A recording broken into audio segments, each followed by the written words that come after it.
Soy Mercedes Sánchez, la vicerrectora de la Universidad de Valladolid, en el campus de Palencia, y estoy muy complacida de inaugurar esta conferencia final. El programa creo que es muy atractivo. Tenemos una exposición fuera de los paneles que se han ido presentando en el programa a lo largo de este tiempo. Nos contarán cosas muy interesantes y al final de la jornada pues estarán varios de los proyectos live. Por la tarde habrá la visita a los campos de ensayo. Espero que sea pues muy del agrado de todos ustedes y espero disfruten y tengan continuidad. Bien es cierto que en Europa, en contra del resto del mundo, el aumento del terreno dedicado a tema de silvicultura va aumentando, pero sin embargo no es menos cierto que las mejoras que se pueden hacer en el tratamiento silvícola pues no son todos adecuados y además no están revalorizadas o contenidas en el sentido de que eso sirva para valorizar y, lógicamente, fijar población en el medio rural. Es un primer eje que yo no me voy ahora a centrar mucho más en él, pero que a lo largo de esta jornada lo iremos viendo y desarrollando. El otro gran eje, no menos importante, es la recuperación de suelos semiabandonados o abandonados. El proyecto se ejecutará o se ha ejecutado en 3 grandes áreas: el área forestal, estrictamente dicho, en la montaña de Aliñá, en Lérida, y las otras 2 zonas de recuperación de suelos medio desérticos o abandonados. Pues una de ellas está en San Mateo de Gállego, que es justamente las estribaciones de los monegros, de acuerdo, con una pluviometría muy escasa y donde hemos intentado maridar, por una parte, la recuperación de esos suelos con nuevas técnicas de micorrizado y de tratamiento ecológico, con prácticamente laboreo mínimo, y durante este tiempo pues hemos podido contrastar y comprobar cómo los suelos que estaban abandonados en estas zonas, la respuesta ha sido muy positiva.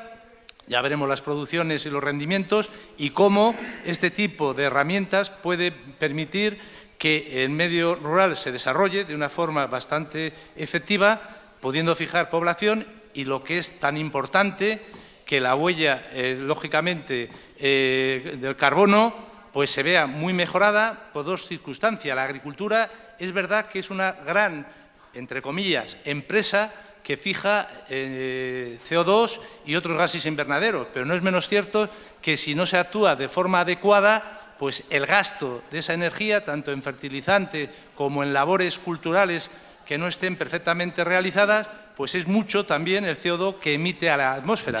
El buscar un equilibrio entre estas 2 situaciones, pues creo que debemos ser conscientes del sector agrario de que es importantísimo. En la zona de Ailló de Vidriales, aunque los resultados, la verdad, quizá no han sido tan espectaculares como en San Mateo de Gállego, no es menos cierto que hemos sido capaces de recuperar esas 25 hectáreas, que son los ensayos que se han hecho en las 2 zonas, tanto de San Mateo como de Ailló de Vidriales, y el campo de ensayo lo hemos tenido en la finca que tiene la universidad en Soto del Cerrato, donde esta tarde podremos comprobar in situ que incluso en condiciones tan drásticas como han sido este año, la gran sequía que estamos padeciendo, pues la reacción de los cultivos, en este caso es cultivo de alfalfa con cultivo forestal. Cada 28 metros hay una línea, ya veréis, de cultivo forestal estrictamente o semiforestal con cultivos, digamos, de alto rendimiento, y bueno, veremos que los resultados han sido muy positivos. Además, estamos en una época que creo que es muy importante, con la nueva trayectoria de la PAC 2020, donde, bueno, pues yo creo que la Comisión Europea debe justificar por qué el campo, la agricultura, se lleva ayudas y que estas ayudas no son aleatorias, sino que el agricultor o el sector lo que está haciendo no solamente es dando una alimentación de calidad a la población europea, sino además que le puede servir pues como pulmón para oxigenar, lógicamente, lo que de otra manera, si no, pues probablemente sería irresoluble y cuando queramos darnos cuenta del cambio climático nos habrá no solamente transformado la agricultura, sino nuestra forma de ser y de vivir. Por eso consideramos muy importante que los resultados de este proyecto, pues por lo menos los conozca la Comisión Europea y vea lo beneficioso del mismo y, por tanto, que la nueva política agraria comunitaria se contemple que este tipo de actividades que venimos desarrollando durante estos 5 últimos años, si lo consideran oportuno, y creo que sería oportuno, que no solamente haga la fijación de la población y que, repito una vez más, produzcamos alimentos de alta calidad, sino que además sirva dentro de la lucha contra el cambio climático pues de una forma eficaz.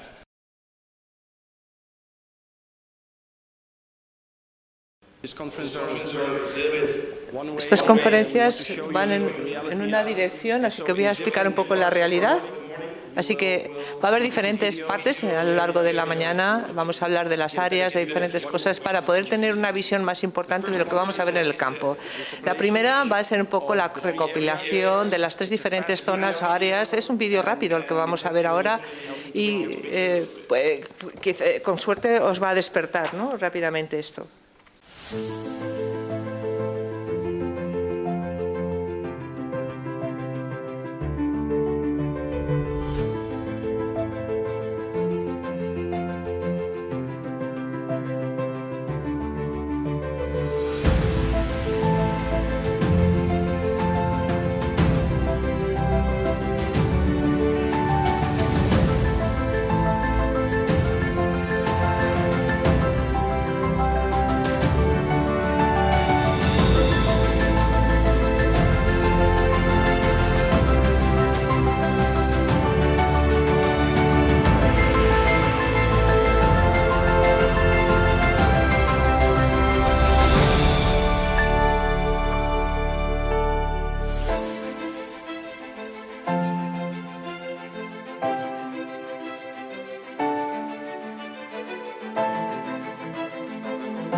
Thank you. So here you have a bit of a highlight of the 3 areas that we've been working, and it is my task to inform you a little bit about the main objectives.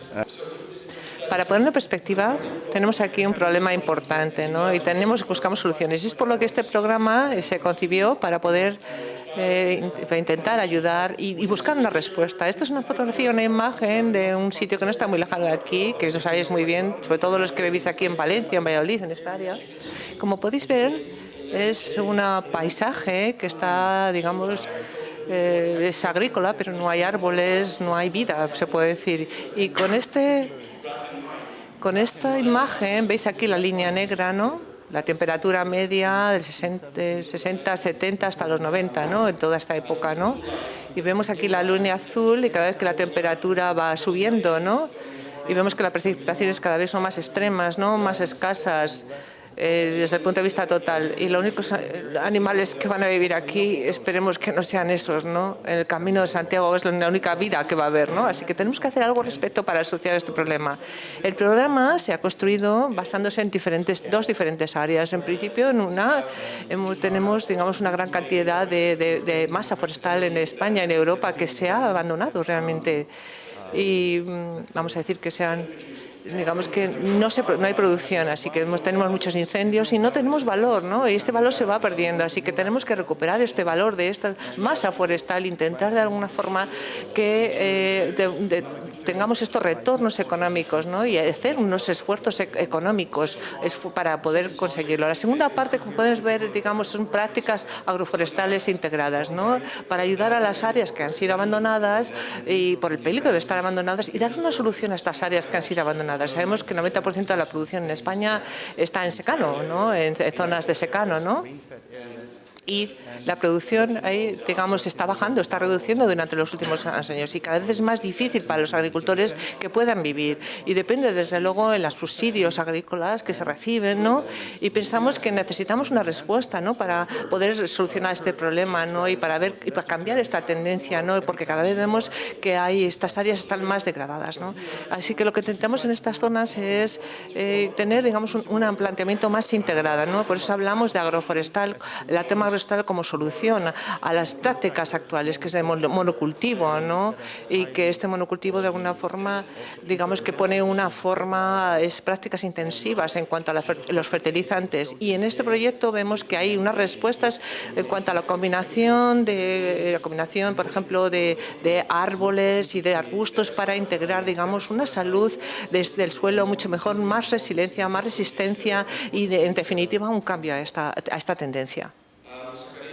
Zacarías habló de todo esto, se hizo una presentación de esta zona, pero aquí vemos una gráfica de la zona donde tenemos un proyecto de conservación en Cataluña, en la norte de Cataluña, y vemos aquí estos problemas específicos en Cataluña, ¿no? Lo que es los incendios, las certificaciones y muchísima biomasa que se pierde.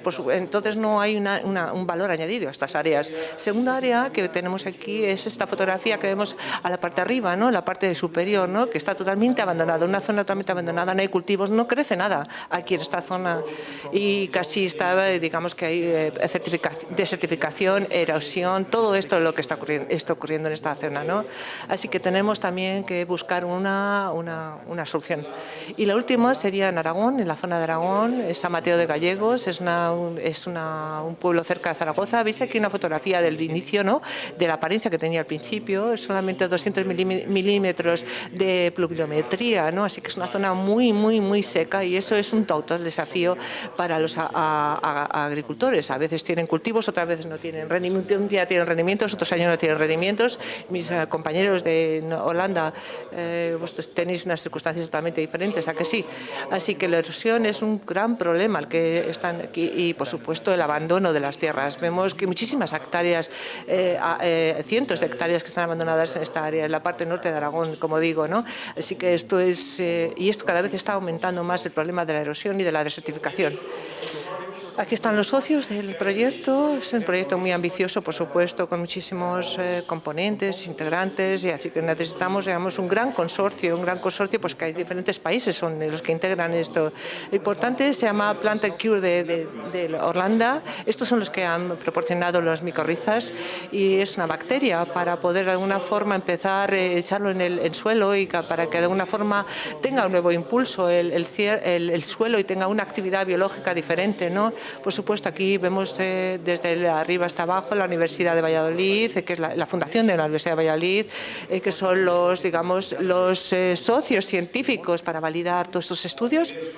Vivero Santa Marga, que son los que proporcionan todas las muestreos y los árboles, que son la ingeniería responsable de esta zona de Ayó de Vidriales, para la diseminación o la divulgación de estas actividades. ADENA, que es una empresa que también es responsable de la zona de San Mateo de Gallego, la Fundación Cataluña La Pedrera, que son los propietarios de la línea, que son los responsables de mantener, digamos, este proyecto de 5.000 hectáreas vivo, y son los que lo gestionan. Y el último, pero no por eso el menos importante, Foch Group, que son los que también responsables de la planificación de la tierra para dar solución, ¿no?, a estas.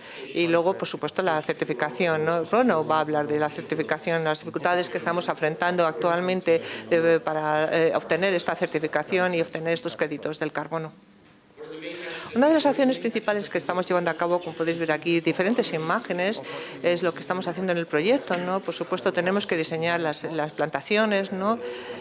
Mi colega va a hablar de ello, ¿no? De las parcelas, perdón. Veis diferentes imágenes de las parcelas, de las laboreo, del diseño de cómo realizar estos laboreos, de las hileras, la plantación. Utilizamos diferentes herramientas para ayudar, por ejemplo, el water bags, ¿no?, que hemos dicho, diferentes herramientas para poder ver las diferencias entre la tensión que hay hídrica, ¿no?, en las diferentes hileras. Por supuesto, hemos utilizado otras herramientas. Algo muy importante de este proyecto, por supuesto, es el control. Cuando empezamos este proyecto, supimos lo que estábamos haciendo, ¿no?, y las actividades que íbamos a llevar a cabo y lo importantes que eran, ¿no? Teníamos que monitorizar, controlar, ¿no?, y teníamos que hacer la fijación de el carbono, ¿no?, y así teníamos este retorno económico y la supervivencia de muchos árboles, así que sabíamos lo importante que era. Utilizamos, digamos, todo esto, certificación de créditos, que pensamos que era muy importante, ¿no?, respecto, por supuesto, también a la biomasa antes y después de los 5 años del proyecto, ¿no? Así que vimos cómo mejoraba el terreno, la tierra, ¿no?, la actividad, la fijación, en fin, queríamos ver el análisis del carbono, ¿no?, la biodiversidad, también muy importante para obtener esta acreditación, ¿no? Todo lo que hacemos es importante de cara a la biodiversidad y, por supuesto, el tema económico. Por supuesto, lo que tenemos genera dinero, produce dinero y eso es, digamos, una forma embelesa o atrae a la gente para que lleve a cabo, y también de cara a Bruselas, ¿no?, a ver estas actividades que hacemos. Imágenes también aquí sobre cómo se ha hecho la monitorización con tecnologías específicas de medición en suelo, pero también con drones. Y aquí esto ha aportado un inventario bastante interesante del desarrollo de estas acciones. Un componente muy importante también de los proyectos LIFE, para quienes habéis participado en ellos, son los esfuerzos de divulgación. Hemos hecho mucho trabajo en este sentido, tanto a nivel nacional como a nivel local. Es importante implicar a las comunidades locales. Veis aquí algunas imágenes de, cosas que hemos hecho en este sentido. También hemos suscitado un gran interés internacional, no solamente en España, también en Italia, en Grecia. Hemos participado en la conferencia de agroforestal de Europa para presentar este ejemplo, que realmente es muy singular en el ámbito español. Incluso hemos enviado a gente a Japón para contar lo que hacemos. Seguramente haya también iniciativas en este ámbito en Japón en los próximos años. Las resultas de esto sería maravilloso. Pero, en fin, esto os da una idea, en todo caso, de hasta qué punto hemos ido para difundir este mensaje, los resultados concretos de los que hoy oiremos hablar. En todo caso, para nosotros el resultado ha sido exitoso y por eso quiero aprovechar para agradeceros la presencia aquí para hablar de estos resultados, que eso ya en sí es un síntoma del interés que despiertan este tipo de proyectos. Muy importante también es la reproducibilidad en el futuro. ¿Cómo vamos a continuar con este proyecto a partir de ahora? Una de las cosas que hemos hecho ha sido desarrollar una herramienta muy útil para los agricultores, conforme a la cual se puede diseñar la base de nuestro propio sistema de plantación integral. Si vais online y hacéis clic en ese icono, en la web, ahí hay que rellenar un par de cuestiones sobre las circunstancias locales, de precipitación, calidad del suelo, ubicación, y luego a partir de ahí la aplicación inmediatamente te conduce a los instrumentos más interesantes que puedes usar en tu configuración. Me complace anunciar que para las 10 primeras personas que estén interesadas tenemos un diseño gratuito, digamos. Más detalles os aportaremos de vuestras parcelas. Tenemos recursos para ayudaros, sobre todo para esas 10 primeras personas que recurran a nosotros. Os ayudaremos a diseñar la parcela si queréis invertir en temas agroforestales. Si os interesa, en definitiva, pues hablad con cualquiera de los miembros del proyecto durante el almuerzo, durante la pausa del café, y estaremos encantados de ayudaros. Y esto es lo que os quería contar. Todo lo demás está en esta página web, operacionco2.com, en versión española y en versión inglesa. Espero que disfrutéis de la jornada de hoy y estoy deseando ya entrar en debate con vosotros.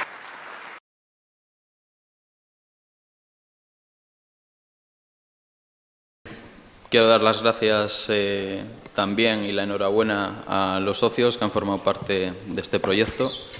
Yo tengo el placer de, junto a Salvador, de hablar de lo que ha hecho el equipo de la Universidad de Valladolid, socio líder de este proyecto, equipo formado por profesores, investigadores y técnicos de esta escuela, un equipo multidisciplinar que ha tenido la tarea principal del control y monitoreo, como ha adelantado antes Sven, del asesoramiento técnico y científico al resto de socios y también, muy importante, la generación de información, cálculos, estimaciones a medida que se iban necesitando en el proyecto. Sobre la imagen objeto del objetivo del proyecto, de ese sistema agroforestal, pues podéis ver un poco todos los estudios multidisciplinares en los que hemos participado. Reproducir, aquí 5 años de trabajo en unos pocos minutos es complicado, así que me centraré en los aspectos más relevantes para el proyecto. Uno de ellos, que también lo ha señalado antes Sven, es todo lo relativo a cuantificación o estudios de biomasa. Como os ha dicho antes, hay 3 zonas en el proyecto. Una zona netamente forestal, que es en el Prepirineo de Lérida, en Cataluña. Pero digamos que nuestros estudios están de alguna forma, se tienen que adaptar al tipo de zona. Incluso en la zona forestal se han hecho 2 tipos de actuaciones: las actuaciones de aforestación, reforestación y restauración, y en otra zona del proyecto lo que se han hecho es unas actuaciones de gestión forestal. Entonces, ahí los estudios varían ligeramente. En las zonas en las que se han hecho plantaciones, el objetivo era calcular la biomasa existente antes de estas actuaciones y después, al final del proyecto, medir lo que hay, ¿no? y así comprobar la adicionalidad del proyecto. En este caso es una zona complicada, con distintos tipos de vegetación, una orografía también complicada, y antes de hacer esa cuantificación lo que hicimos es una estratificación por distintos tipos de vegetación. En el caso de la zona en la que se ha gestionado, se han hecho aclareos, es una masa de pino silvestre de 25 hectáreas, y aquí no solo se ha hecho una cuantificación de biomasa, sino que se ha estudiado toda la historia de esa masa y se han hecho simulaciones de la posible evolución, tanto con gestión o sin gestión, que después veremos. Ahí tenéis pues, unas fotos de la zona de Aliñá. Bien, en las zonas agroforestales, en B y C, y en la parcela experimental de Soto de Cerrato, aquí lo que tenemos también son plantaciones de árboles, que tenemos que cuantificar la biomasa que aportan, pero también hay cultivos. Entonces, todos los años se hace una estimación tanto de la biomasa como el rendimiento de esos cultivos. ¿Cómo lo hacemos? Apoyándonos en tecnologías, muchas de ellas tecnologías de teledetección. Una de ellas, muy importante, sobre todo para el cálculo en la zona forestal de Aliñá, ha sido la tecnología LIDAR. El LIDAR es un sistema de teledetección activo. Podríamos decir que es como un radar, pero que en vez de ondas de radio utiliza pulsos láser. Los rebotes de esos pulsos son lo que nos da una información 3D del objeto que se esté estudiando. Esto se utiliza desde arqueología, en arquitectura, y en nuestro caso lo hemos utilizado para estudiar la cubierta vegetal. Estos equipos, por lo menos hace unos años, eran muy caros y muy grandes, muy pesados. Nosotros lo que hemos hecho ha sido contar con los vuelos LIDAR que hacía el Instituto Geográfico Nacional dentro del Plan PENOA. Entonces, esa información en bruto, esos datos LIDAR, nosotros a través de software específico, de sistemas de información geográfica, de hojas de cálculo, procesábamos y extraíamos esa información para obtener los datos que nos interesaban. Esto es un ejemplo de productos LIDAR. Esto es un modelo digital del terreno de una de las zonas en Aliñá, digamos que es el terreno pero eliminando la vegetación. Esto es un mapa de estratificación después de hacer esa división entre distintos tipos de vegetación. Incluso llegamos a la individualización de los árboles mediante algoritmos automáticos. También, pues, esta es la zona de pino silvestre que se ha gestionado. Ahí tenéis, pues, bueno, fracción cavidad cubierta, un modelo digital de las alturas de los árboles, estimación de biomasa por celdas. Estas estimaciones se hacen a partir de modelos numéricos obtenidos de esos estadísticos LIDAR. Ahí tenéis, por ejemplo, una tabla de superficie ocupada por cada tipo de vegetación y en cada una de las zonas en las que se han hecho plantaciones. Y después, con todos esos, digamos, datos que hemos generado, pues los utilizamos como datos de entrada de ecuaciones de biomasa. Ecuaciones de biomasa pues encontradas en la literatura científica lo más locales posible, es decir, lo más específica para cada tipo de árbol, para cada matorral. Es decir, se trata de no coger ecuaciones generales, sino ecuaciones, pues, de cada especie y para nuestro área mediterránea. En cuanto a la zona que se ha gestionado, que os decía antes que ahí se ha hecho también, se ha estudiado de dónde venía esa masa, pues a través de ortofotografía histórica, desde el vuelo americano hasta distintos vuelos que ha habido durante la última, en el siglo XX. Bueno, pues hemos visto cómo ha ido evolucionando. Eran tierras de cultivo, se fueron abandonando, como antes ha hecho referencia Sven. Pues aquí esas tierras que antes se cultivaban, al irse la población, pues el bosque ha ganado terreno y ha llegado hasta nuestros días así. Es una masa que está estancada, que ya no crece más porque tiene una alta densidad, y hemos hecho, como os decía antes, muchos estudios sobre ello. Uno de ellos es basado en imágenes por satélite desde el año 84, imágenes Landsat. Bueno, esto es un estudio que inicialmente empezamos. La verdad es que lo que busca es hoy por hoy las ecuaciones de biomasa, hablará más sobre el tema. El problema es que están muy pensados en bosques tropicales. Entonces, el crecimiento realmente en un bosque mediterráneo es muy pequeño. Nosotros no somos bosques realmente productores, somos más bien bosques protectores, ¿vale? Y en este caso se ve, esto fue cuando se repobló y se ve que ha ido incrementando biomasa evidentemente, pero ¿a costa de qué? A costa de que al haber muchos individuos se están compitiendo unos con otros hasta que llegamos más o menos a la actualidad. Aquí lo que se ve es una pérdida, es decir, hay más biomasa, hay más individuos, pero hay menos vigor, ¿no? Entonces, esto inicialmente se inició este estudio para ver qué actuaciones había que hacer. Ahora se va a hacer una segunda fase de este estudio, y es que, como se actuó silvícolarmente en las cortas, que eso implica una pérdida de biomasa que luego a la larga es difícil de recuperar, y ya lo explicará Ronald sobre el tema de las ecuaciones.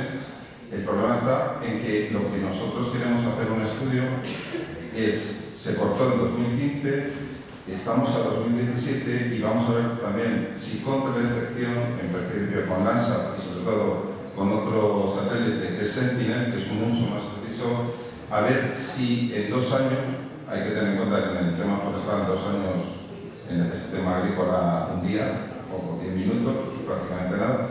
Pero bueno, como luego también está el afterlife, que son 5 años más, vamos a ver si en este periodo de 7 años pues podemos demostrar que aunque se haya perdido la biomasa, se está recuperando mejor. Entonces, eso sí que es importante porque estamos en el fondo fijando más CO2, es decir, aunque hayamos perdido biomasa.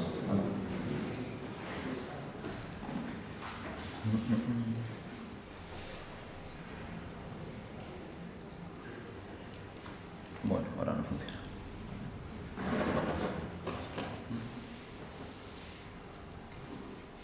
Vale, junto a esos estudios también se han hecho, lo que os decía antes, de simulaciones en paralelo desde la Universidad de Valladolid y el Centro de Estudios Forestales, el CREAF catalán.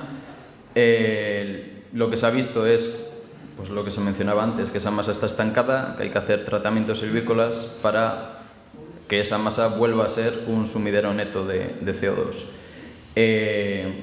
Las simulaciones tanto de la UBA como del CREAF pues llegan a lo mismo, ¿no? Que esa masa con un poco de suerte se va a mantener igual, pero es muy susceptible a incendios, plagas y digamos que tiene pocas herramientas en cambio para defenderse en escenarios de cambio climático. Entonces, con esas claras, calculamos que en unos 30 años esa masa puede volver a ser un sumidero.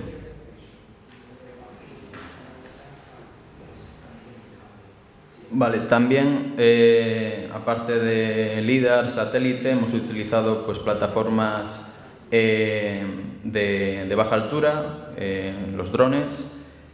Hemos utilizado multirotores y alas fijas, ambos con cámaras de visible y de infrarrojo. También apoyado en trabajo de campo para conseguir precisiones centimétricas de todos los modelos y trabajos que se han hecho, utilizando pues, software fotogramétrico. Y como antes con el LIDAR, pues eso sirve como datos de entrada para después hacer los cálculos de biomasa. Esto es estimaciones de biomasa en la zona de Ayó, de Vidriales, y esto es un ejemplo de un cálculo de biomasa debida a cultivos. Aquí tenéis un ejemplo de un mosaico de la montaña de Aliñá, estas son las zonas de plantaciones. Ese es un fotograma o una foto individual sacada con el dron. El modelo serían unas 500 fotos.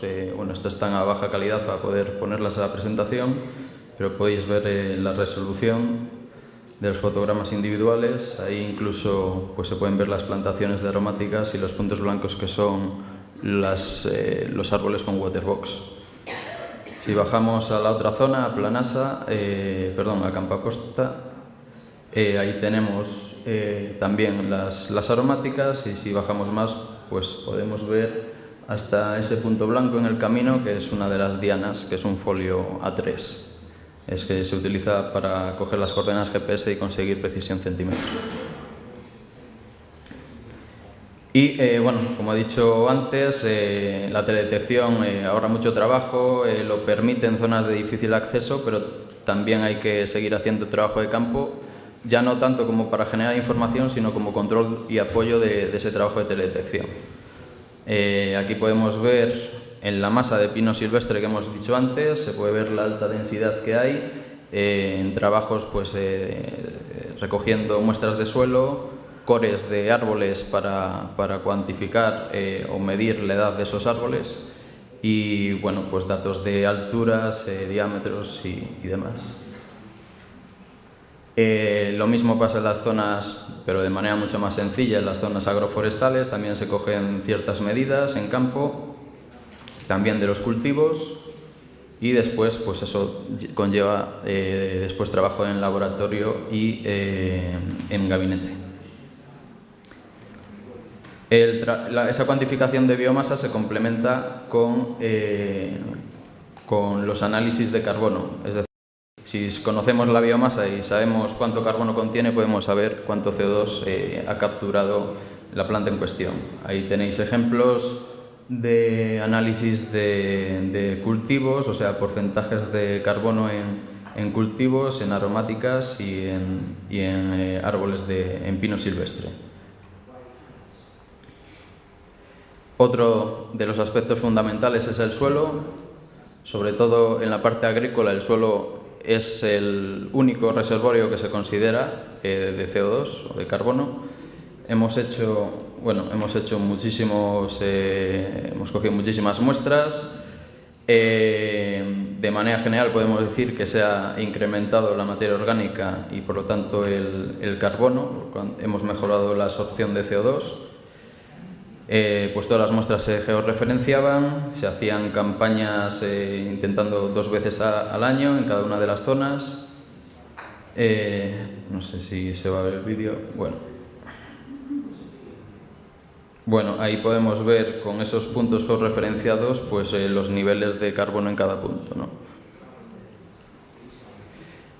Bueno, pues esto es mucho trabajo de campo, muchas muestras.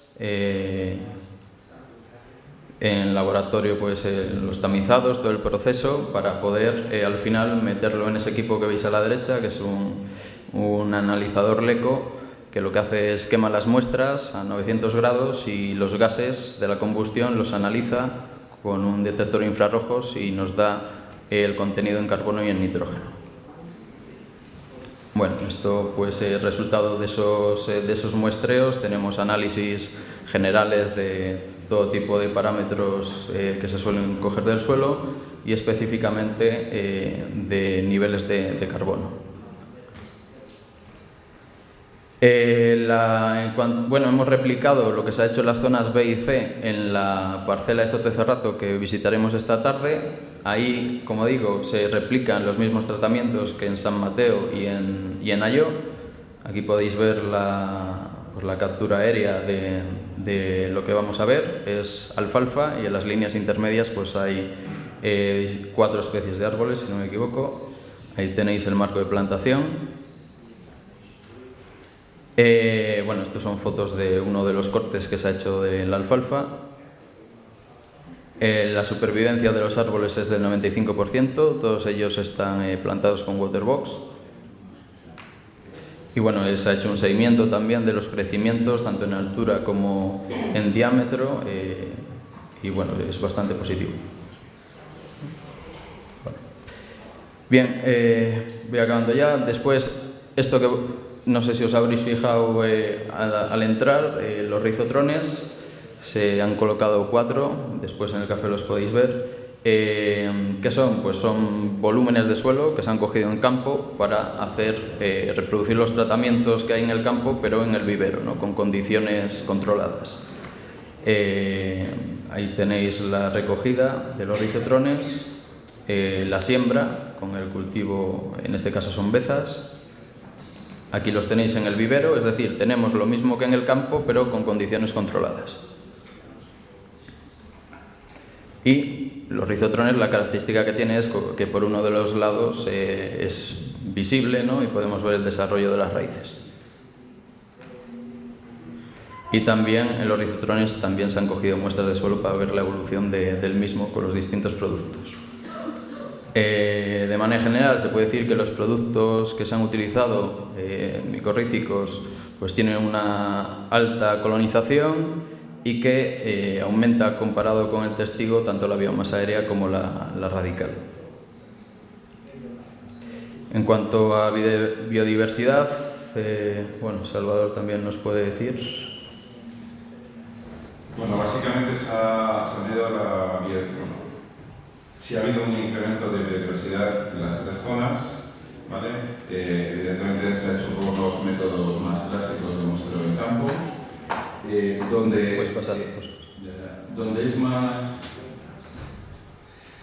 posiblemente el aumento ha sido mayor es el hormonegro. Todos conocemos el sector hormonegro en Zaragoza. Prácticamente esta es la zona donde se ha actuado el LIFE y es como una pequeña isla de biodiversidad. Es decir, ha habido aumentos en mariposas, en caracoles, en insectos. Y es más, hubo que hacer incluso transectos, no solamente muestras puntuales, frente a aquí que prácticamente no había nada, ¿no? En las dos zonas, en Alló y en San Mateo, ahí lo que se ha hecho son dos tipos de análisis de la biodiversidad. Ahora lo veremos. Bueno, esto es las medidas en Alló, y se ve que generalmente dentro de la parcela se toman muestras y justamente en el borde. ¿Para qué se ha hecho esto en estas dos? Porque la biodiversidad alfa es la biodiversidad que hay dentro, ¿no? Dentro y fuera, es el puntual. Y ha habido una diferencia de biodiversidad, y luego está la biodiversidad beta, que lo que me mide es si realmente existe un gradiente, es decir, existe una diferencia. Y hemos comprobado que en estas áreas sí que la hay, ¿no?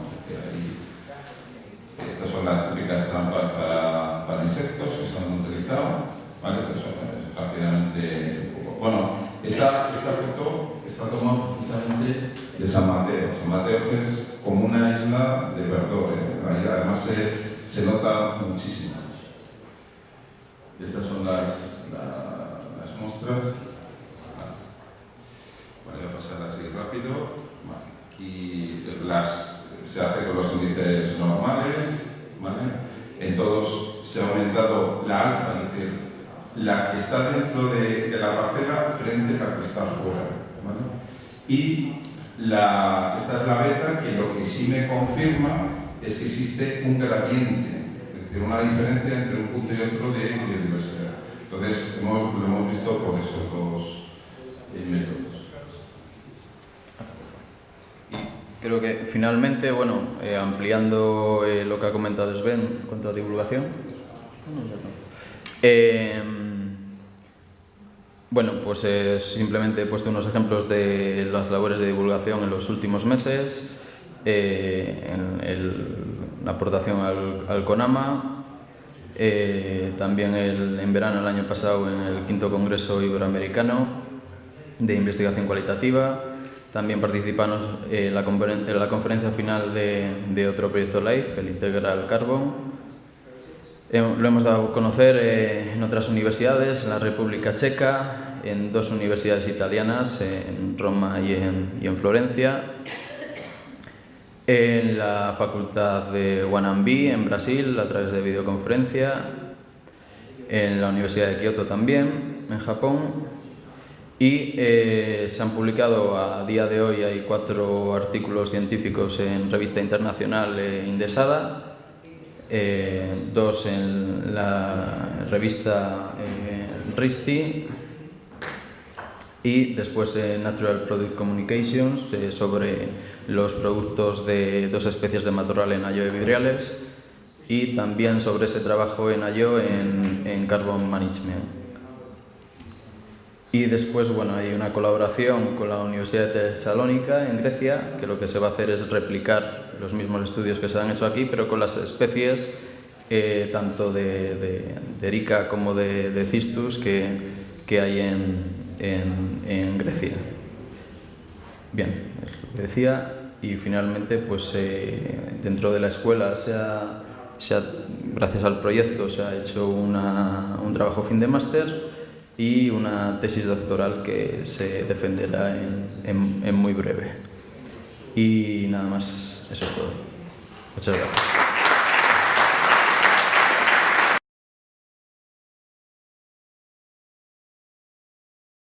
And after that I will explain a bit about the certification procedure.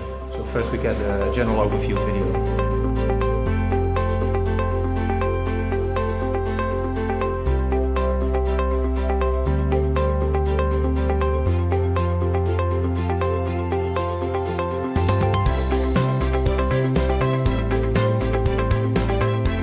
La primera cosa que destacaría del proyecto en Aliñá, de Operación CO2 en Aliñá, es todo el aprendizaje que hemos realizado en los distintos tratamientos que hemos hecho en la montaña de Aliñá, que inicialmente no estaban previstos. Estamos viendo que una combinación de especies adecuada para el territorio donde se implanta realmente aumenta la fijación de carbono sobre la situación preexistente.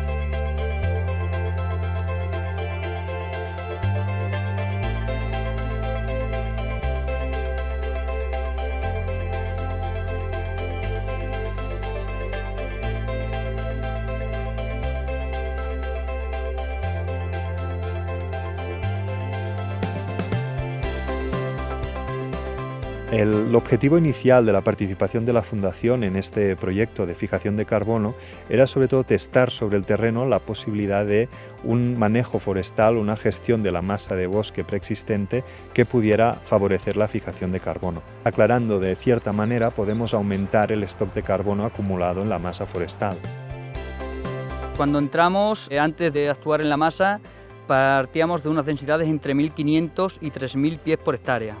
Una vez que se ha actuado, se adaptaron las densidades a los distintos rodales de actuación. Y ahora mismito, las existencias que tenemos están en los rodales de menor diámetro, los de color verde, entre 1.200 pies por hectárea, los azules entre 800 pies por hectárea y los naranjas, que son los de mayor diámetro, unos 500 pies por hectárea. La situación real es que la posibilidad de comercializar luego estos créditos de carbono a día de hoy no es posible porque no existen unos estándares que consideren la situación o el funcionamiento de las masas forestales en un ambiente mediterráneo, donde el crecimiento está muy ligado a la disponibilidad de agua y donde una clara supone una reducción de carbono, evidentemente, porque se retira una cantidad de árboles y hasta que los árboles que quedan no crecen suficiente no se compensa esta retirada. Esto estamos hablando que la compensación se realiza a partir de los 30 años, según los modelos que tenemos. Desde nuestro punto de vista en la Fundación, estas pruebas agroforestales que estamos realizando tienen un impacto mucho más allá de la fijación de carbono y es la generación de puestos de trabajo. Uno de los objetivos principales de la Fundación en la montaña de Aliñá es asegurar que podemos generar actividad socioeconómica que mantenga población in situ, que será la población que luego hace una gestión de los recursos naturales de forma extensiva, ya sea con ganadería, ya sea con cultivos, ya sea con extracción forestal, y que a su vez mantienen la diversidad de hábitats, el mosaico de hábitats que va ligado a la biodiversidad tan rica que hay en Aliñá. Si crece el proyecto, el municipio puede crecer en todo, porque ya sea en lugares de trabajo como en gente que viene a ver las plantaciones o viene a ver el sitio, para los restaurantes, lo que sea, siempre es un movimiento. Y bueno, y si hay más trabajo, pero más gente se podrá quedar en el pueblo, claro.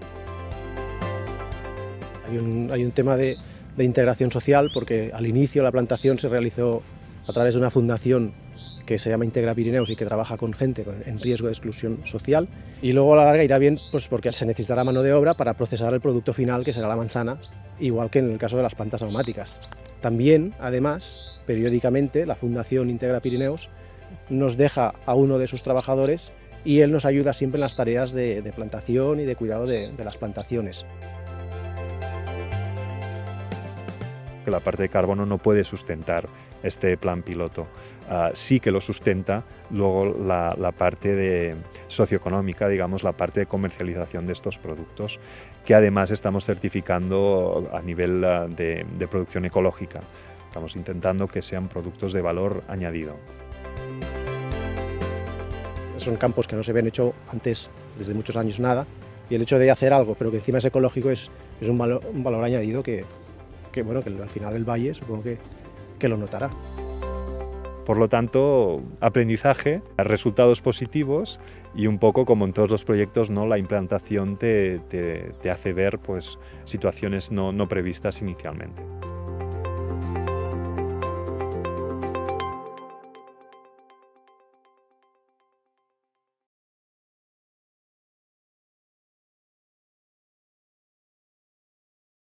Good morning, everybody. So I will be explaining a bit about the certification process that we did, a carbon certification process on this same property, which is owned by the foundation, Catalunya La Propiedad de Cataluña La Pradera, la misma fundación de la que se ha comentado ahí. ¿Cómo se realiza este tema de la certificación? Desde luego, si queréis reducir las emisiones de gases invernadero a nivel global, necesitáis encontrar métodos, criterios para poder ser sostenibles. Y esos métodos y criterios, todo eso establece unos estándares o normas internacionales. Y es por lo que nosotros queremos hacer este proceso, involucrarnos en este proceso de certificación en este proyecto. A partir de ahí podemos generar créditos de carbono.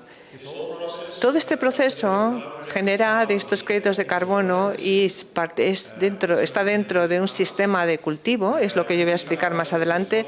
Este es digamos, una opción para los agricultores, los créditos, puesto que sabemos, esto lo hacemos por el cambio climático, pero también desde luego lo hacemos por los agricultores y lo hacemos por la sociedad. Necesitamos encontrar el equilibrio entre los diferentes usuarios, diferentes consumidores, y desde luego tenemos en cuenta, si vais a seleccionar las plantas, diferentes consideraciones se tienen que tener en cuenta.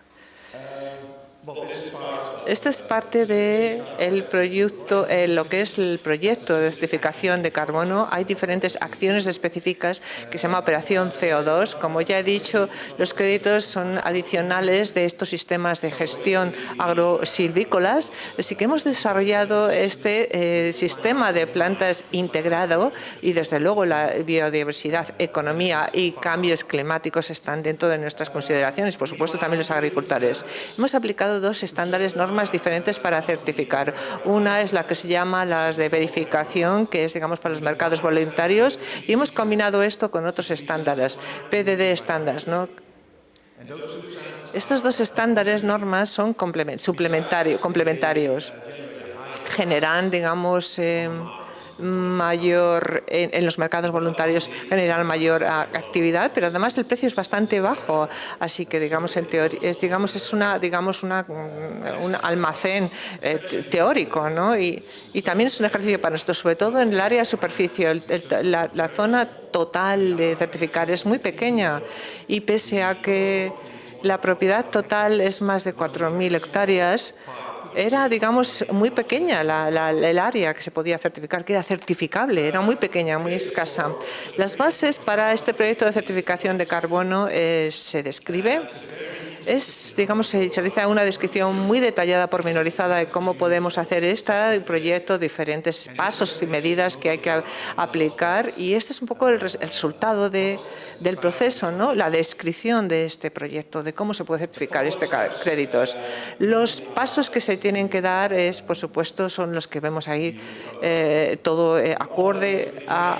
La información se puede ver en la base de datos, por supuesto, y podéis buscar, digamos, lo que es el organismo de verificación de los créditos de carbono, que es, desde luego, un portafolio independiente, autónomo. Normalmente tenéis este proceso de validación y, a partir de ahí, podéis definir un poco digamos, compromisos, es decir, todo aquello que no habéis cumplido, los objetivos o los compromisos que no habéis llevado a cabo. Eso también se puede ver. El problema con este proyecto es que hay digamos, un criterio que nunca vamos a poder cumplir, y es puesto que, digamos, lo que se llama el tema de el doble recuento. Básicamente, no podemos continuar este proceso de certificación hasta el final, hasta que llegamos a lo que se llama el crédito de carbono, ¿no? Y esto es una pena, ¿no?, que no podamos alcanzar esto. Normalmente, una vez que resuelves todos los problemas de validación con las agencias, ellos validan tu proyecto. Una vez que empiezas, digamos, el terreno de campo, empiezas a hacer estos informes de monitorización y empieza la validación para verificar tu proyecto. A partir de ahí tienes un sistema de inscripción que puedes preguntar qué ocurre con esto de los créditos de carbono a partir de ahí, ¿no?, cuando empiezas ese proceso ya. Este proyecto se ha desarrollado diferentes proyectos de carbono, ¿no?, diferentes formas, ¿no? Y en este caso, el centro SCOPE, lo que se llama el alcance sectoral, ¿no?, tiene diferentes pasos, ¿no? Específicamente, hay actividades específicas que se llevan a cabo en este proyecto, ¿no?, que ofrece, digamos, la reforestación, la forestación del pasto, y también incluimos, digamos, diferentes metodologías para la gestión de pastos. El equipo de UVA ya ha explicado un poco lo que se ha llevado a cabo, ¿no?, cómo se puede cumplir con todos estos compromisos, ¿no? Y, por desgracia, no lo autorizó el organismo de la Fundación, sobre todo puesto que no hay una metodología que se pueda llevar a cabo en este sentido. Así que, específicamente en este proyecto hemos utilizado, digamos, pasto disponible de la propiedad, y algunas otras zonas también erosionadas. Estos pastos, esta zona de pastos, estas dehesas, estaban bajo el régimen de pastos, ¿no? Así que teníamos que utilizar, digamos, donde la vegetación había desaparecido. Así que la certificación funcionaba igual que con las zonas erosionadas, puesto que si no tienes nada vas a perder el suelo de otras formas, ¿no? Así que esto lo que hace es aumentar, digamos, el carbono en la tierra, ¿no? Y dada esta combinación con estos estándares TPP, y también existen unos beneficios importantes de cara a la comunidad, por supuesto, sobre todo porque si el carbono es parte de este sistema intercultivo, ¿no? Por ejemplo, si plantas manzanos, que es lo que hicimos en este caso, ¿no? Va a atraer a las avispas, a las aves, así que lo que tienes, digamos, haces un propósito doble, ¿no? Es lo que ejecutas en este caso, ¿no?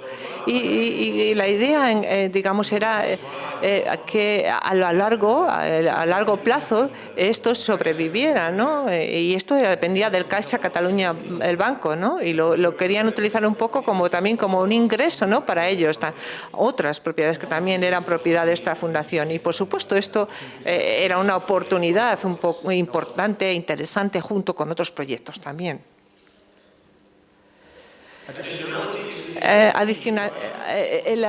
El concepto de la adición es también muy importante, ¿no? Puesto que esto lo que se basa es en las actividades del proyecto, ¿no? Que tiene que estar autorizado solamente si realmente va a suponer un cambio en lo que se supone la gestión comparado con la situación anterior al proyecto. Y por eso fue, digamos, un tema un poco complejo, puesto que empezamos con la idea de que teníamos 4.000 hectáreas de tierra en esta propiedad, ¿no? Pero cuando fuimos al proyecto, ¿no? Realmente la fundación y sus actividades parecía que la mayoría de sus actividades también estaba dentro del plan y lo que conducían, digamos, a un secuestro adicional del carbono. Y eso es, si no tienes este plan de adición, no puedes continuar con el proceso de certificación, excepto por las hectáreas, 6.3 hectáreas, puesto que esa tierra no estaba dentro de ningún sistema de gestión de tierra, así que de terreno. Así que tuvimos que, digamos, una certificación del que llaman downskill, ¿no? Pero en cuanto a la certificación no tenía tanta importancia. De hecho, pudimos continuar con este proceso de certificación, pese a esto. La metodología oficial que utilizamos en este sentido fue la conciliación, digamos, de aforestación y deforestación. Vemos aquí una lista de diferentes sumideros de carbono que tenemos que tener en cuenta para llevar a cabo los cálculos, por supuesto. En cuanto a la línea base, vemos aquí, por ejemplo, la biomasa de árboles y luego existe también otro más en cuanto a la situación y el contenido. Esto está todo aquí, ¿no? El cálculo que tienes que hacer, por supuesto, es teniendo en cuenta la situación del proyecto. Así que la línea base, la situación inicial, se deduce de la situación del proyecto. Bien. En cuanto al escenario inicial de referencia, hay una herramienta para ello, ¿no? Por supuesto, necesitáis diferentes herramientas para los cálculos, pero hay una herramienta para esta situación de referencia. Y en este caso, lo que significa es que las actividades para mantener, digamos, esa vegetación, si no va a haber realmente ningún proyecto, que sería el caso, sí que mantener la vegetación realmente era el objetivo. 5 minutos, vale. Sí que no, más deprisa, no. Sí que tenemos aquí unos cálculos de referencia para demostrar que esto llegaba a cero, puesto que no hay ningún incremento de la masa neta, ¿no? Así que esto daba a cero. En cuanto al escenario del proyecto es mucho más complicado, por supuesto. Aquí tienes que estratificar para poder hacer los cálculos más exactos, más precisos, pues que si no tienes, digamos, una vegetación homogénea, tienes que realizar este tipo de cálculos, tienes que estratificar los grupos. Así que tenemos 3 estratos, ¿no? Así que tuvimos que llevar a cabo los diferentes cálculos para los 3 estratos, ¿no? Vamos a saltarnos las fórmulas y, desde luego, la situación es esta que vemos aquí, ¿no? que hay un cambio en el sumidero y en el otro, los diferentes sumideros, ¿no? En el contenido de suelo orgánico, de masa arbórea, etcétera, ¿no? Y todo eso hay que calcularlo, ¿no? Y para el cálculo de todo esto que teníamos disponibles, utilizamos una herramienta disponible que se llama, así como lo veis, que pertenece al Ministerio de Agricultura de España, ¿no? Y este es el resultado cuanto a la masa arbórea, ¿no? Para los tres diferentes sumideros, perdón, para los tres diferentes estratos. Parece complejo y puede que sea así, ¿no? Pero si os fijáis aquí arriba, en la parte superior, aquí, si os fijáis aquí en lo que los árboles de frutales, veis aquí la absorción, veis aquí los diferentes, ves que 251 toneladas de carbono fijado al final del proyecto, lo cual es que en el tema de los manzanos son 14 años. Luego tenemos aquí 8 años por aquí. Y, por supuesto, tienes diferencia, ¿no? En cuanto al tiempo, en cuanto a las cifras de absorción del carbono. Pero, bueno, aquí veis la cifra final. En cuanto a la recuperación, tenemos diferentes entradas, ¿no? Y aquí veis la cifra.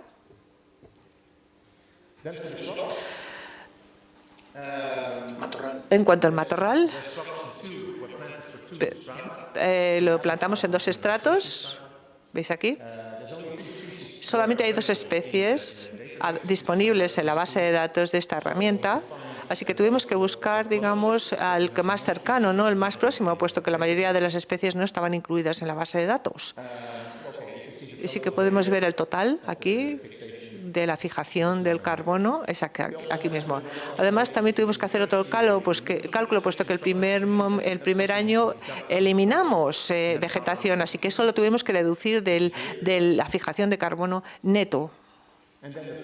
Y aquí el tercer sumidero es el contenido orgánico. Utilizamos diferentes herramientas para ese cálculo también. No hemos añadido la fórmula, no creemos que fuera necesario. Pero el total está aquí, en cuanto al contenido de carbono, es 6,5. Y después tenemos eliminación de gases invernaderos antropogénicos netos. Vamos a saltarnos esto, creo. El último, perdón, sí.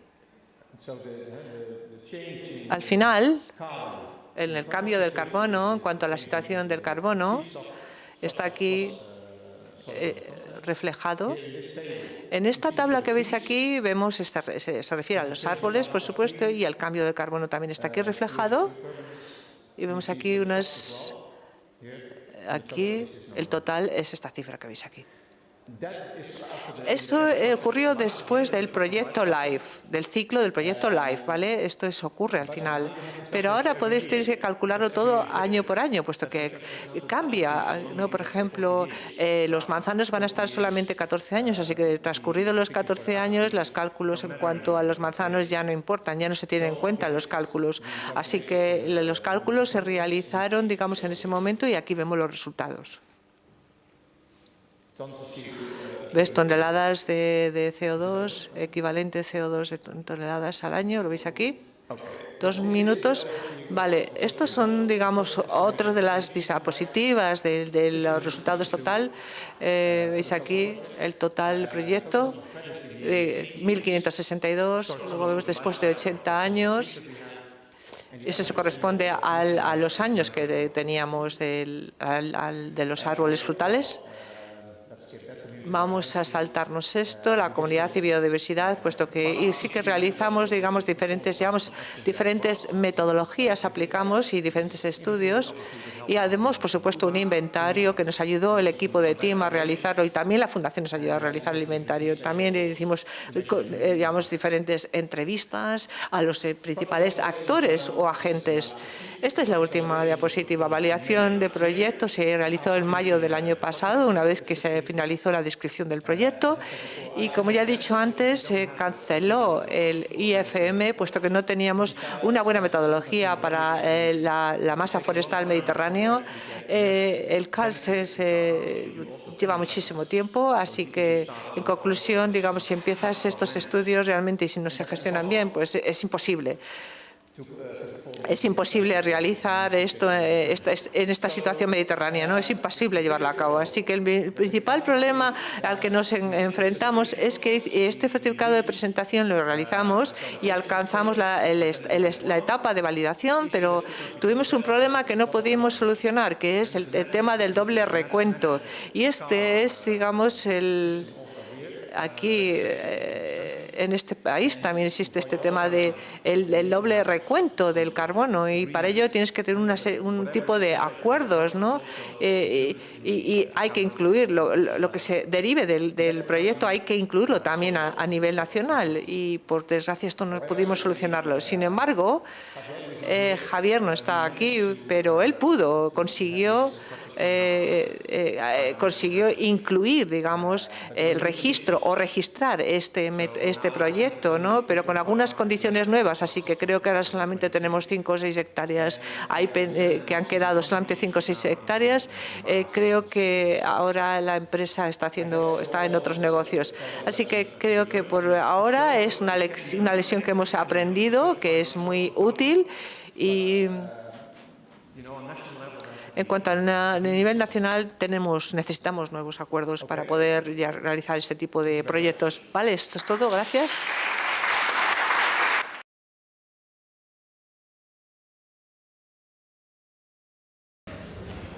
Bueno, buenos días a todos. Voy a ser breve que ya se acerca la hora del café. Nos están esperando fuera.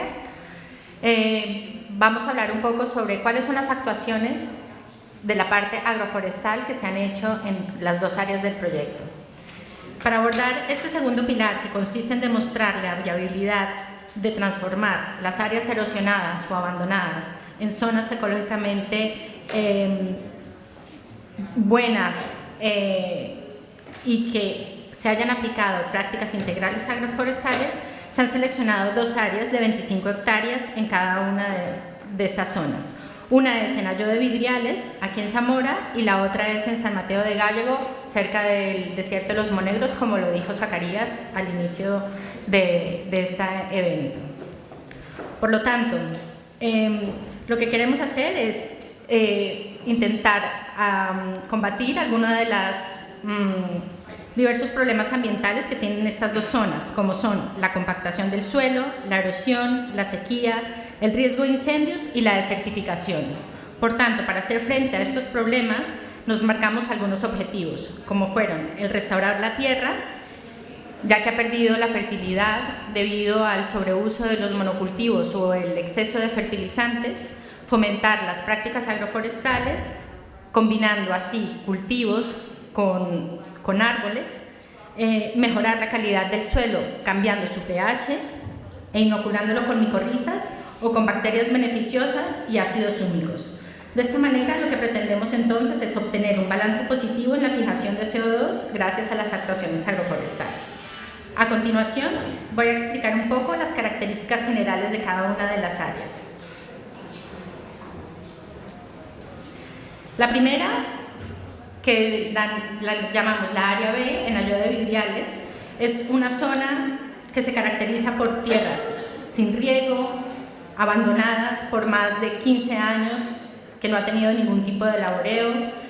Los suelos son significativamente ácidos, tiene una pluviometría media anual de 500 mililitros y hay que hacer hincapié que es una zona que tiene mucho riesgo a incendios. En el 2014, alrededor de más de 5.000 hectáreas cerca de esta parcela han sido quemadas. Voy a poner un breve vídeo donde hablan algunas de las personas que viven en la zona y dan su opinión de por qué es necesario y cómo han visto la ejecución de estas acciones en su área, la importancia, cómo ellos lo perciben. Es breve.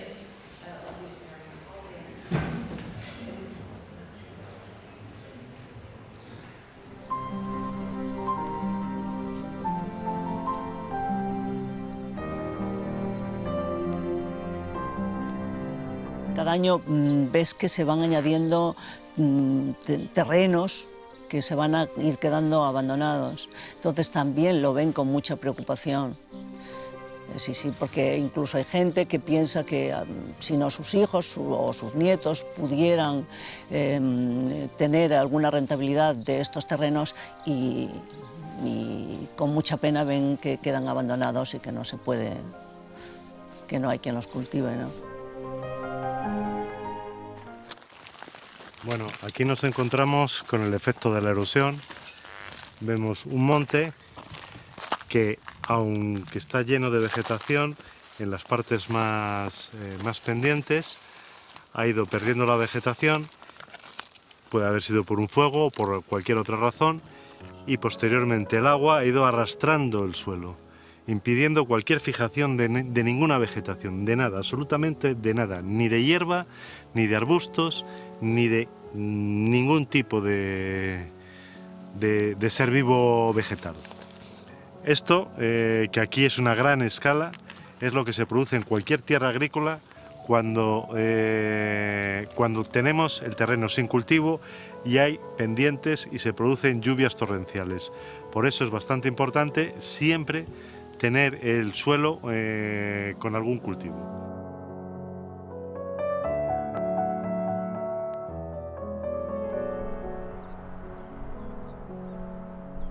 Antes las cosas se hacían de una determinada manera, era por algo, y no porque tuvieran el capricho de hacerlo. Y que nosotros no podemos llegar aquí y en un periodo de tiempo muy corto, como hemos hecho, hemos querido cambiarlo absolutamente todo pensando que éramos los más listos.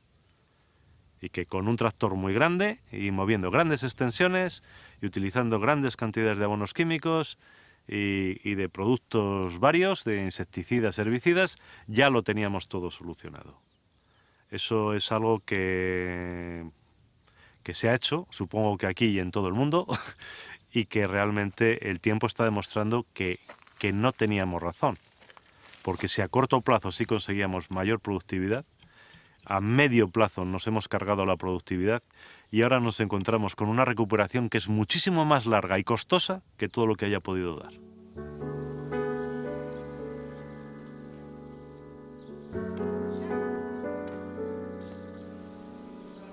Todo esto nos ha llevado a que las prácticas agrícolas se hayan ido abandonando y podemos tener ahora, mirando en gran extensión, aquí hay 25 hectáreas que es donde estamos realizando este proyecto, pero pues aquí hay miles de hectáreas que son como estas, en las que no se está haciendo absolutamente nada. Como mucho hay algún pastor, que si queda, que de vez en cuando viene, o lo otro que es más sangrante y se utilizan pues para sembrarlas de vez en cuando y acceder a las ayudas PAC. Gira y entra por aquí. Ramificado, con toda la raíz extendida en el suelo.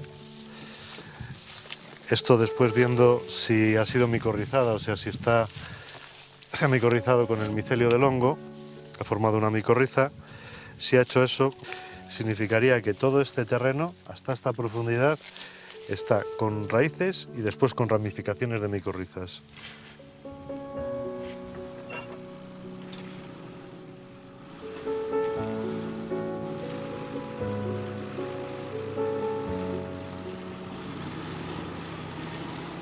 Si realmente este proyecto va adelante y la expectativa que hay es buena, pues como tenemos muchos terrenos similares, pues quizás pudiéramos sacarle más productividad.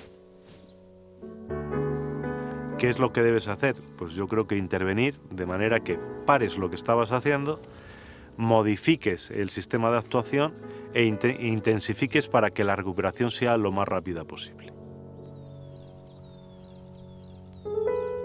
No somos los dueños de la tierra.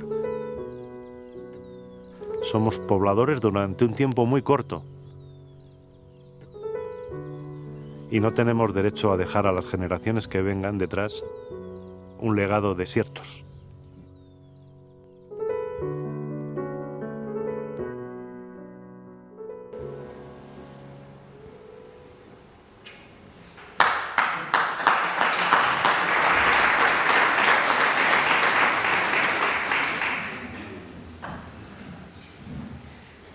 Pedro es el gestor del área de ayuda de vidriales. Si quieren abordarlo con preguntas, y él va a estar dispuesto con nosotros aquí atrás a la hora del café. Gracias, Pedro, por la entrevista. Bueno, ahora, ¿qué hacemos? ¿Cuál es el plan de actuación? ¿Cómo podemos comenzar a desarrollar entonces una gestión agroforestal en estas áreas que han sido abandonadas o que sufren de una grave erosión?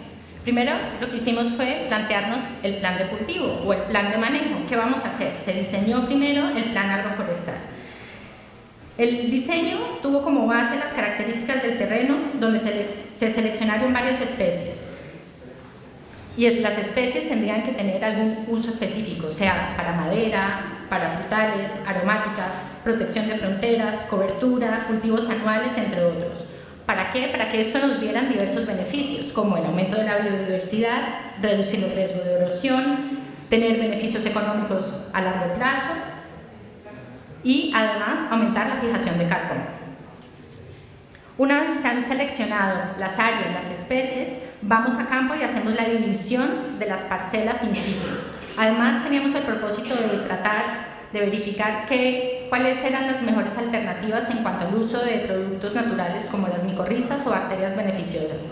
Por lo tanto, el área se dividió en 3 zonas llamadas zonas A, B y C, donde teníamos tratamientos micorrízicos al 100%, al 50% y al 0%. Antes de elegir de estos sitios de plantación se consideraron aspectos como la dirección del viento, el riesgo de incendios, la altitud, la disponibilidad de agua, que se facilitara el acceso de maquinaria para poder trabajar con los árboles y con los cultivos y que se pudieran también combinar diversas especies y hacer una rotación de cultivos en los años de desarrollo del proyecto.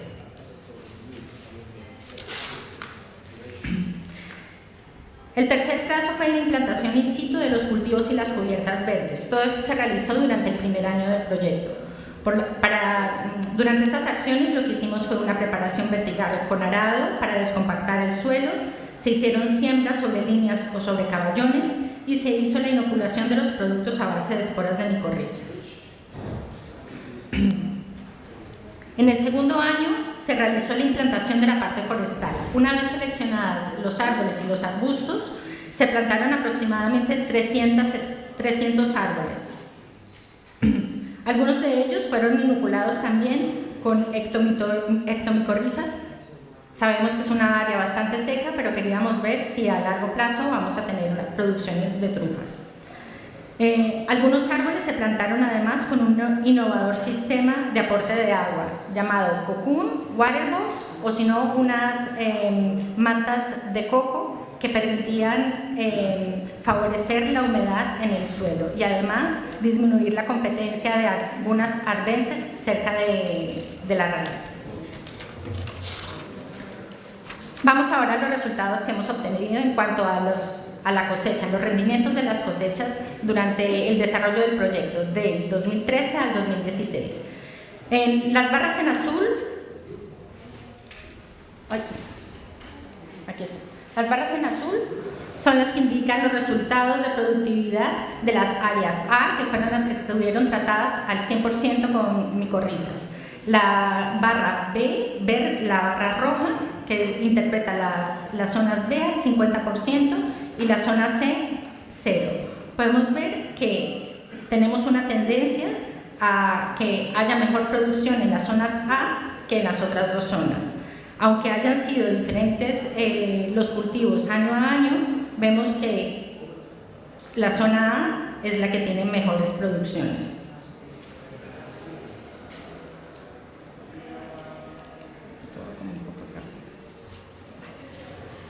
Ahora entramos brevemente a hablar un poco sobre San Mateo del Águila. Tengo una diapositiva que se me perdió.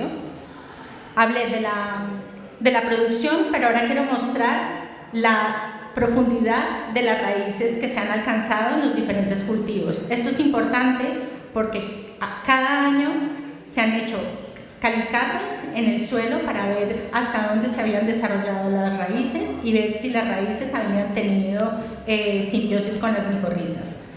Vemos que En la zona A, que es donde hubo el mayor porcentaje de tratamientos, se han encontrado mayor profundidad hasta más de 1,50 metros.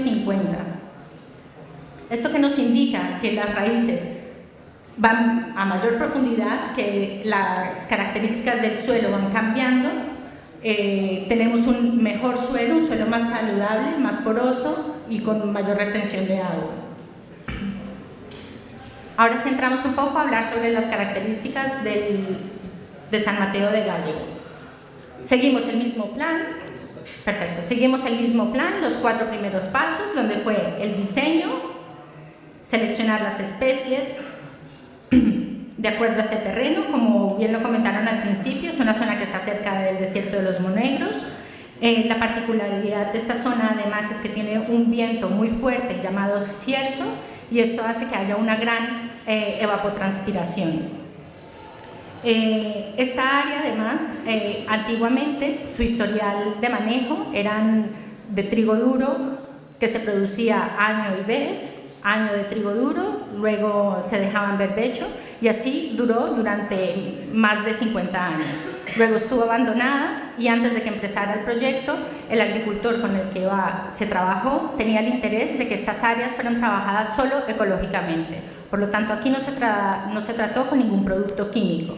Al final del proyecto ya tenemos certificada esta área para los árboles y para los cultivos bajo cultivos ecológicos. Bueno, una vez seleccionadas las especies de esta zona, al igual que en Aylló, se dividieron en diferentes zonas de acuerdo a los tratamientos micorrízicos, igual al 100%, al 50% y al 0%. El tercer y el cuarto paso fueron similares. La implantación del cultivo se llevó en el primer año y la implantación de la parte agroforestal en el segundo año. Igual, en cuanto a los árboles, se probaron también los cocoons y los waterbox para los árboles y más o menos se plantaron 3.000 árboles en total en esta zona. En cuanto a los resultados de producción, podemos ver también que en la zona azul, que es la que interpreta los resultados de la área A con mayor tratamiento de micorrizas, tiende a ser la que más producción genera, y la zona C en menor proporción. Aquí, en diferencia de Aylló, tratamos con desavena, centeno, cebada y besavena en esta última campaña. Estos son resultados promedio, por lo tanto no tenemos un análisis estadístico entre años, dado que son cultivos diferentes. Y para completar ya la presentación en cuanto a los resultados de la supervivencia de los árboles en San Mateo y en Aylló, vemos que en los dos casos hay más del 80% de sobrevivencia de los árboles, particularmente teniendo un mayor porcentaje en los árboles en Aylló.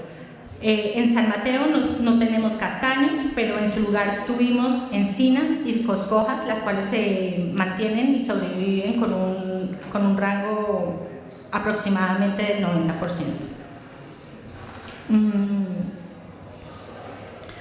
Para terminar, creemos que la implantación del modelo agroforestal en zonas semiáridas puede haber ayudado a reducir la vulnerabilidad de los ecosistemas, actuando como una medida de adaptación para combatir los efectos negativos del cambio climático.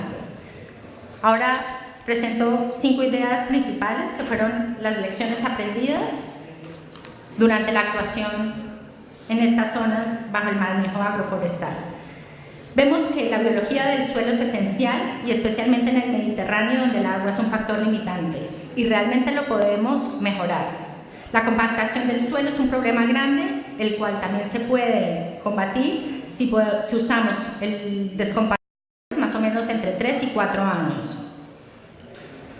Promover la rotación de los cultivos ayudará a mejorar el suelo y a que haya mejor fijación de nitrógeno. No es necesario gastar tanto dinero en fertilizantes químicos, ya que no es rentable, y lo que sugerimos es que ir cambiando los productos paulatinamente para llegar a usar productos 100% ecológicos. Por lo tanto, mitigar la erosión es posible y lo podemos ver las ventajas que tiene tener árboles y cultivos en estas zonas tan erosionadas. Por lo tanto, estamos desarrollando modelos de restauración de ecosistemas que tienen que garantizar un retorno económico, ecológico y social, y es lo que hemos podido demostrar con las actuaciones de este proyecto. El resumen de todas estas dos áreas están en el tríptico que les entregaron a la entrada, y cualquier pregunta la pueden hacer a cualquiera de los integrantes de los socios. Muchas gracias.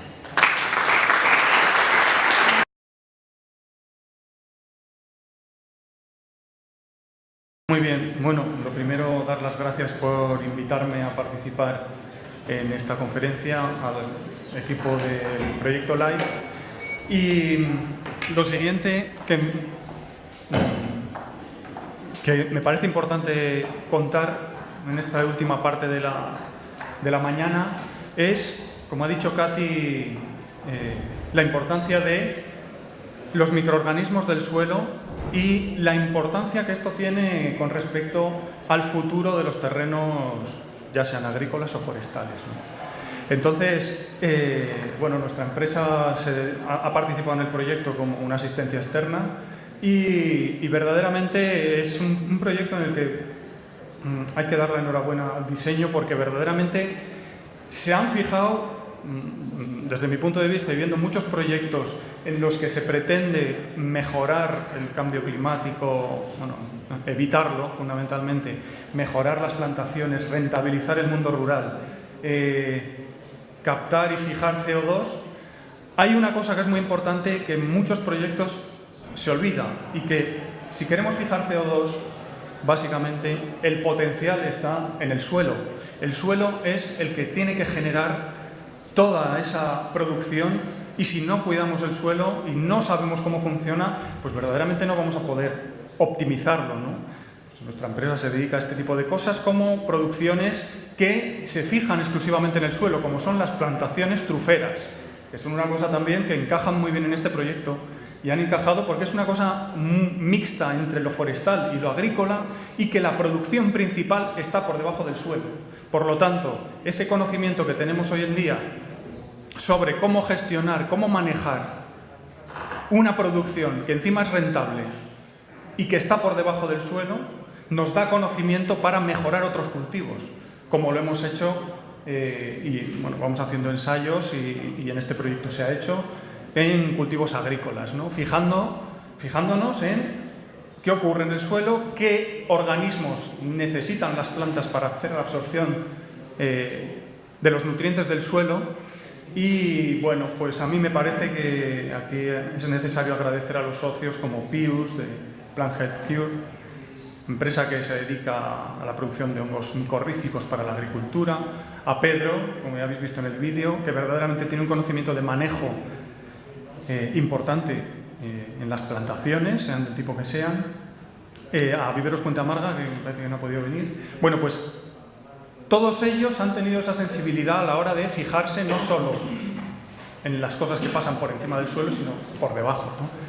Entonces, bueno, pues ahí os pongo dos cosas importantes que, como sabéis, bueno, ha contado Katy también, los suelos están en un momento difícil después de tantos años de utilización de fertilizantes químicos que hacen que se desequilibre absolutamente los microorganismos del suelo, y entonces hoy en día tenemos que empezar a hablar de biofertilizantes, mejorar esos suelos, que, bueno, pues como ha contado Katy también, no ocurre de un año para otro, ¿eh? Y después, otra idea que veremos al final es la importancia que tiene el manejo, ¿eh? El uso de los microorganismos en el suelo no es, venga, ¿quieres mejorar el suelo? Echa este producto y ya está. No, esto no funciona así, ¿eh? Igual que en la truficultura no funciona así. Es muy importante saber qué es lo que quiere el hongo, qué es lo que quiere la planta, y hacer las labores y ese manejo adecuado en el momento adecuado para que funcione. Porque es que el problema de las micorrizas en muchos casos, y mucha incredulidad que ha habido con respecto a este tema, es que se han hecho mal las cosas. Por lo tanto, los productos no funcionaban. Entonces, claro, si no funciona un producto con una aplicación fácil, pues la gente no lo quiere usar, ¿no? porque un nitrato se pone verde enseguida las plantas y es mucho más visible, ¿no? Esto, hablamos de sostenibilidad de los suelos, y esto hay que pensar pues, en un medio plazo o incluso en largo plazo, ¿no? Y eso es difícil de entender en el mundo agrícola actual. Pero bueno, va cambiando las cosas. Rápidamente, bueno, ya muchos de vosotros sabéis lo que hay en el suelo, muchos microorganismos que hacen su función, ¿eh? En muchos casos estamos viendo que las micorrizas son un organismo importante.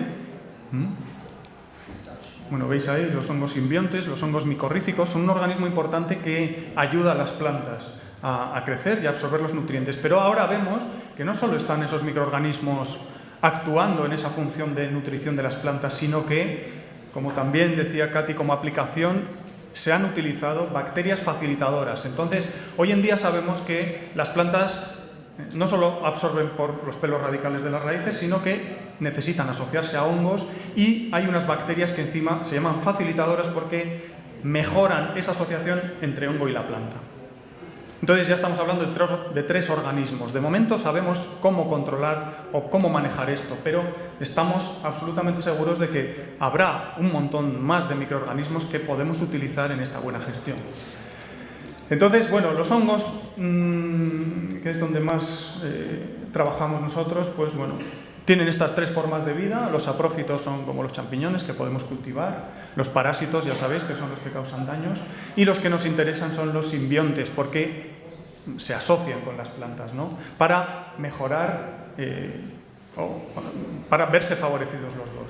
Bueno, pues fijaros, esto es importante, que se sabe que las primeras plantas que pudieron vivir sobre la tierra, no sobre el agua como las algas, tuvieron que asociarse a hongos micorrícicos en sus raíces para poder absorber el agua de forma más eficiente, ¿no? Bueno, pues aquí veis algunas micorrizas, que son esos órganos donde se hace ese intercambio de nutrientes, y que es necesario saber si están o no están en los diferentes cultivos, ¿no? ¿Qué función tienen? Bueno, pues los hongos aportan a la planta agua y minerales del suelo que la planta no es capaz de absorber. Ahí veis en la foto de atrás, las raíces del árbol llegan donde llegan, pero los hongos son mucho más finos, son capaces de meterse en las arcillas y absorber los nutrientes mucho más eficientemente, e incluso el agua. Por lo tanto, en estos proyectos en los que trabajamos en zonas mediterráneas duras, donde el clima es difícil, donde los suelos están en malas condiciones por el manejo de años, los hongos micorrícicos hacen esta función de absorber el máximo de la poca agua que hay. Y bueno, y la planta que aporta el hongo, bueno, pues como habéis visto, los hongos ya sabéis que no hacen la fotosíntesis, tienen que obtener los nutrientes de algún sitio. Bueno, pues en este caso la planta se lo cede en esa simbiosis, ¿no? En el proyecto se han utilizado hongos micorrícicos de diferente tipo, y hay unos que son los hongos ectomicorrícicos que producen setas.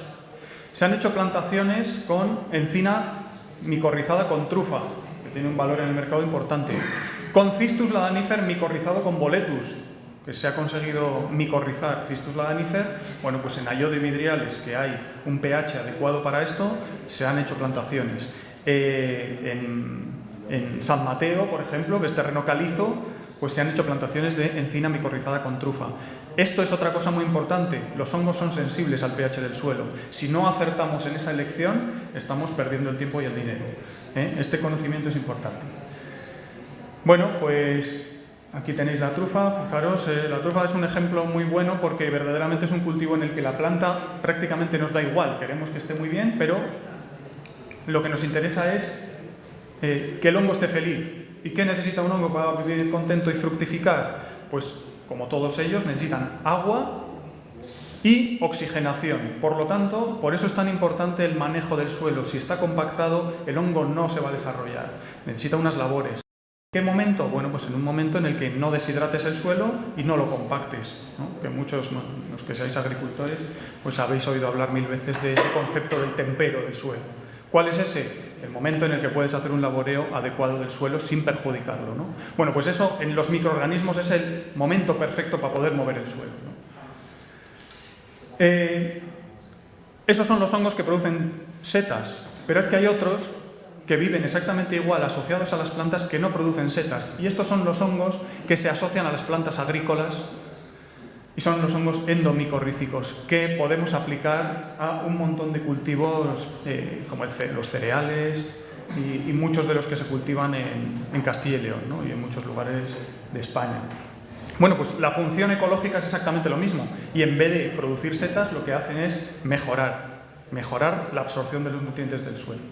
Bueno, esto básicamente dicho así, en el suelo es un poquito más complicado, por esto que os digo, porque cada vez entendemos que hay más microorganismos y tenemos que saber cómo interactúan unos con otros para optimizar este rendimiento, ¿no?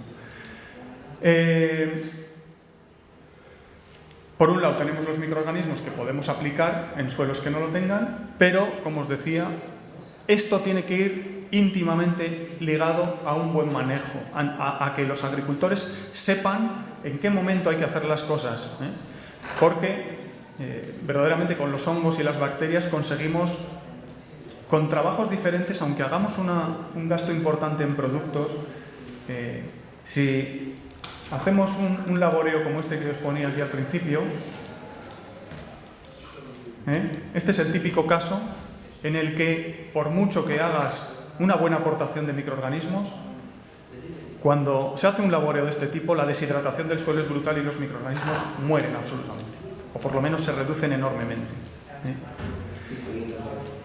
¿Qué es lo que hay que hacer? Bueno, pues intentar utilizar menos fertilizantes químicos que sabemos que descompensan los microorganismos. No hay que ser tampoco integrista e intentar hacer un cambio radical, pero sí que hay que intentar ir modificando estas tendencias, hacer producciones más orgánicas y